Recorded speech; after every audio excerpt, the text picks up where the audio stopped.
الحمد لله رب العالمين والصلاة والسلام على رسوله الكريم وعلى آله وصحبه أجمعين وأشهد أن لا إله إلا الله وأشهد أن محمدا عبده ورسوله. أعوذ بالله من الشيطان الرجيم من همزه ونفخه ونفثه. أفمن اتبع رضوان الله كمن باء بسخط من الله ومأواه جهنم وبئس المصير. هم درجات عند الله والله بصير بما يعملون. لقد من الله على المؤمنين إذ بعث فيهم رسولا من أنفسهم يتلو عليهم آياته ويزكيهم ويعلمهم الكتاب والحكمة وإن كانوا من قبل لفي ضلال مبين. سورہ آل عمران کی 3 آیتیں میں نے تلاوت کی ہیں. آیت نمبر 162 سے 164 تک.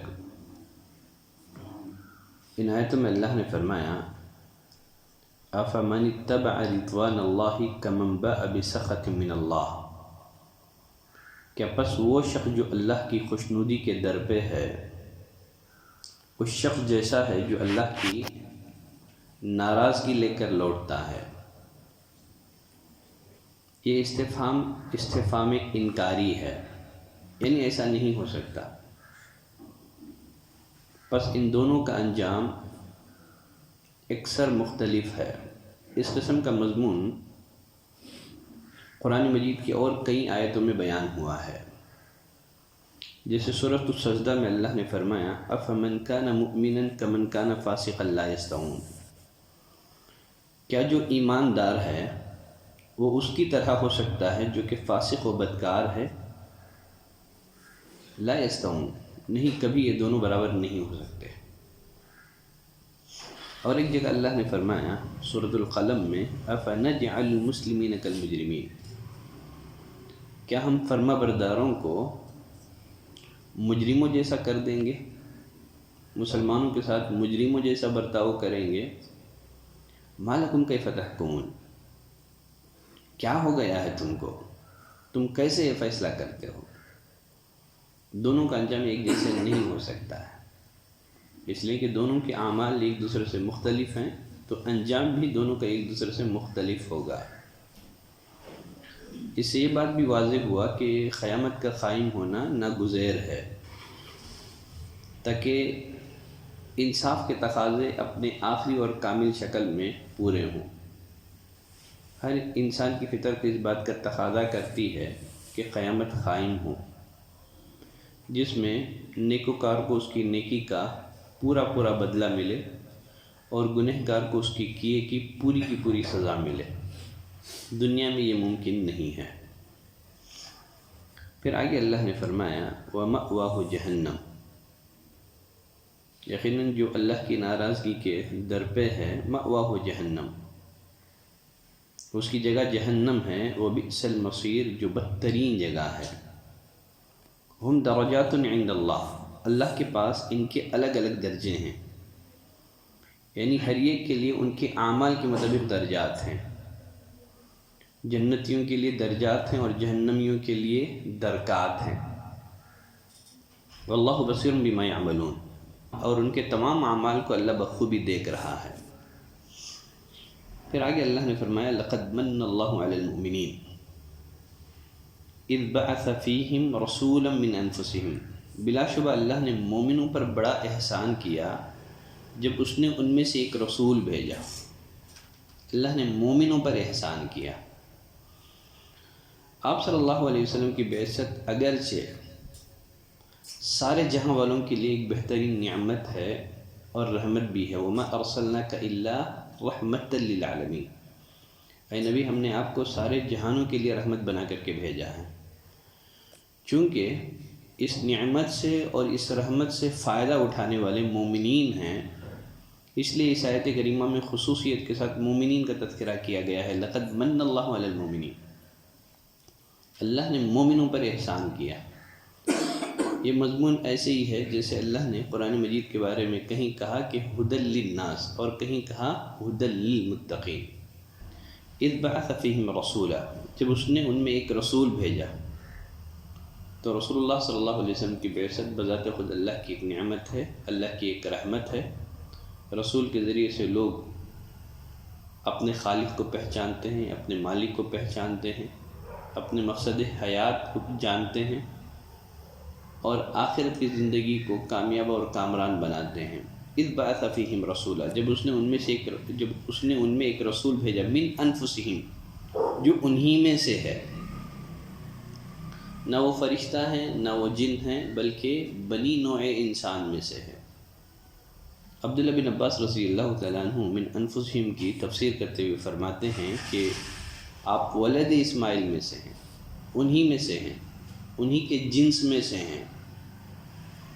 تو رسول کے بعد من انفسہم کا اضافہ کر کے اللہ نے مزید اپنی رحمت اور شفقت کی طرف اشارہ کر دیا. رسول کا انسانوں ہی کی جنس میں سے ہونا، بشر ہونا، یہ نعمت پر نعمت ہے اور انعام پر ایک انعام ہے، تاکہ لوگ زندگی کے ہر شعبے میں، ہر عمل میں آپ کی اتباع کر سکیں، آپ کی پیروی کر سکیں. دیکھیں، اگر انسانوں کے بجائے اگر کوئی فرشتہ رسول بنا کر کے بھیج دیا جاتا، انسانوں کے لیے ممکن نہ تھا کہ اس کو اپنا نمونہ بنائے، اس لیے کہ وہ فرشتہ انسانی ضرورتوں اور انسانی تقاضوں سے پاک ہے، انسانی تقاضوں سے مبرہ ہے. وہ بھلا انسانوں کے لیے اسوہ کیسے بن سکتا ہے، وہ نمونہ کیسے بن سکتا ہے؟ تو اس رسول کا بشر ہونا یہ نعمت پر نعمت ہے. قرآن مجید کی اتنے واضح نصوص کے باوجود مسلمانوں کا ایک بڑا طبقہ ایسا ہے جو آپ صلی اللہ علیہ وسلم کی بشریت کا انکار کرتا ہے، حالانکہ کتاب اور سنت میں آپ کے بشر ہونے کے واضح دلائل موجود ہیں. پھر آگے اللہ نے فرمایا یتلو علیہم آیاتی، جو ان پر اس کی آیات پڑھتا ہے، ان کے الفاظ پڑھ کر ان کو سناتا ہے. اس آیت کریمہ میں نبی کریم صلی اللہ علیہ وسلم کی بعثت کے 3 بلکہ 4 مقاصد بیان کیے گئے ہیں. پہلا مقصد اللہ نے یہ بتایا یتلو علیہم آیاتی، جو ان پر اس کی آیتوں کی تلاوت کرتا ہے. دوسرا مقصد وہ یزکیہم، ان کا تزکیہ کرتا ہے. تیسرا مقصد انہی کتاب کی تعلیم دیتا ہے. چوتھا مقصد حکمت کی تعلیم دیتا ہے. تو اس میں نبی کی بعثت کے 4 مقاصد بیان ہوئے ہیں. پہلا مقصد اللہ نے فرمایا کہ یتلو علیہم آیاتی، جو ان پر اس کی آیت کی تلاوت کرتا ہے. تعلیم کتاب میں تلاوت از خود آ جاتی ہے، اس لیے کہ تلاوت کے بغیر تعلیم کا تصور کیا ہی نہیں جا سکتا. لیکن اس کے باوجود اس آیت کریمہ میں تلاوت کو تعلیم کے علاوہ ایک اہم مقصد کے طور پر ذکر کیا گیا ہے. تو اس سے اہل علم نے یہ مسئلہ مستنبط کیا ہے کہ قرآن مجید اللہ کی وہ کتاب ہے جس کو بنا سمجھے طوطے اور مینے کی طرح بھی پڑھا جائے تب بھی ایسا شخص ثواب سے محروم نہیں ہے، نیکی سے محروم نہیں ہے. لیکن صرف تلاوت پر اکتفا کرنا یہ درست نہیں ہے، یہ مذموم بات ہے. نبی کی بعثت کا دوسرا مقصد اللہ نے بتایا وہ یزکیہم، یہ رسول انہیں پاک کرتا ہے عقائد باطلہ سے، اعمال سیئہ سے، اخلاق رذیلہ سے، شرک سے، آباء و اجداد کی پیروی سے. ان سب چیزوں سے یہ رسول انہیں پاک کرتا ہے، ان کے ظاہر کو بھی پاک کرتا ہے، ان کے باطن کو پاک کرتا ہے. وَيُعَلِّمُهُمُ الْكِتَابَ وَالْحِکْمَةَ، انہیں کتاب کی تعلیم دیتا ہے. پیغمبر کی ڈیوٹی صرف یہی نہیں آپ اللہ سے کتاب حاصل کریں اور لوگوں کو دے دیں کہ لوگ جیسے چاہیں اس پر عمل کریں، جیسے چاہے سمجھیں، بلکہ رسول کی ڈیوٹی کیا ہے؟ کتاب کی تعلیم دینا بھی ہے. تو کتاب کی تعلیم، اس کی وضاحت یہ نبی کریم صلی اللہ علیہ وسلم کی ذمہ داریوں میں سے ہے. جیسے اللہ نے فرمایا وَأَنزَلْنَا إِلَيْكَ الذِّكْرَ لِتُبَيِّنَ لِلنَّاسِ مَا نُزِّلَ إِلَيْهِمْ، اے نبی ہم نے آپ پر ذکر اتارا ہے. کیوں؟ تاکہ آپ اللہ کی اس نازل کردہ ذکر کی وضاحت کریں، اس کی تبیین کریں، اس کی تشریح کریں، تو پیغمبر کی تعلیم کے بغیر، پیغمبر کی تبیین کے بغیر قرآن کو نہیں سمجھا جا سکتا۔ دیکھیے صحابہ اکرام جو عربی النسل تھے، جو عربی دان تھے، بلکہ عربی زبان پر ان کو کافی عبور تھا، جب وہ پیغمبر کی تعلیم کے بغیر قرآن کو نہیں سمجھ سکتے تو صحابہ کے بعد کون ہوگا جو نبی کی تعلیم کے بغیر صرف سیلف اسٹڈی سے قرآن کو سمجھنے کا دعویٰ کرے؟ تو صرف عربی زبان میں مہارت حاصل کر کے قرآن کو نہیں سمجھا جا سکتا۔ اگر صرف عربی زبان میں مہارت حاصل کر کے قرآن کو سمجھا جا سکتا تو پھر تعلیم کی ضرورت ہی نہیں تھی، صرف تلاوت کافی تھا، اس لیے کہ آپ قرآن کی تلاوت ایسی قوم پر کر رہے تھے جن کو عربی زبان میں مہارت حاصل تھی۔ تو یہ رسول انہیں کتاب کی تعلیم دیتا ہے اور حکمت کی تعلیم بھی دیتا ہے۔ حکمت کیا ہے؟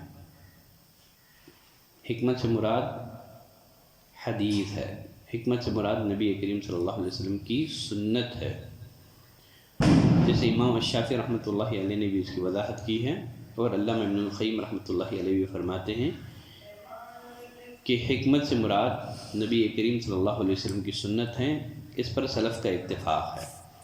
اور آگے اللہ نے فرمایا وَإِن كَانُوا مِن قَبْلُ لَفِي ضَلَالٍ مُبِينٍ، یقیناً یہ سب اس سے پہلے کھلی گمراہی میں تھے، رب تک پہنچانے والے راستے سے یہ لوگ محروم تھے۔